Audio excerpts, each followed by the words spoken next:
High, তোমরা কেমন আছো সবাই? আজকে আমরা এসেছি একটু প্যান্টালুন্সে। সামনেই জামাই ষষ্ঠী, কেনাকাটা করতে এসেছি। জোর কদমে জামাই ষষ্ঠী কেনাকাটা চলছে, যদিও দিদিরা নেই কিন্তু তাও চলছে। দিদিদেরকে পাঠিয়ে দেওয়ার ব্যবস্থা হবে। আর এখন আমরা ঘুরছি কিড সেকশনে, কারণ হচ্ছে সোমবার দিন আমার একটা দিদির মেয়ের বার্থডে। এবার মা ওখানে যাবে আর আমি যেতে পারবো না। আমার একটা ফ্রেন্ডের বার্থডে আছে, ওখানে আমি যাব। ওর বার্থডেটা অ্যাটেন্ড করতেই হবে আমাকে। আর মা এদিকে যাবে, ওরও বার্থডে আবার এদিকে আমারও বার্থডে, তাই মা এদিকে যাবে, আমি এদিকে যাব। আর এখন আমি মাকে পছন্দ করে দিচ্ছি কী নেবে না নেবে, তো সেই পছন্দই চলছে। আপাতত এক ব্যাগ এখন পছন্দ করে নিয়েছি। চলো দেখতে থাকো জামা ষষ্ঠী শপিং কারা কারা শুরু করলে জানিয়ে নে না কীভাবে নিয়ে আসলো দিক থেকে নিয়ে আয়।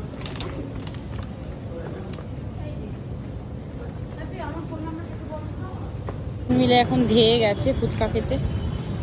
শপিং করে বেরিয়েই এখন খাবে ফুচকা।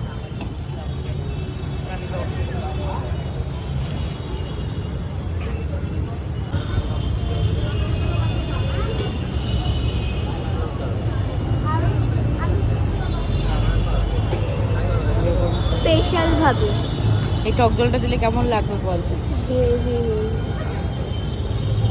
ওই স্বাদটাই চেঞ্জ হয়ে যাবে, এমনি টেস্ট হয়ে যাবে।